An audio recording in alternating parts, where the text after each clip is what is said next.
Система может дать тебе все, но даже находясь в системе, нужно приложить немалые усилия, чтобы система, заметив тебя, начала тебе давать и продвигать.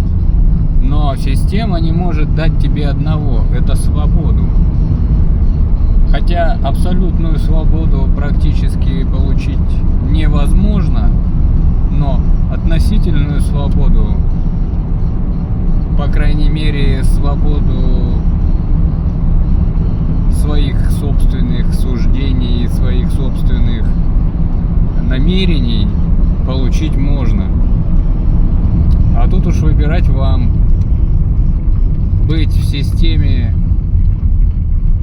и получать от системы, либо быть свободным, ну и, как правило, довольствоваться тем, что имеешь.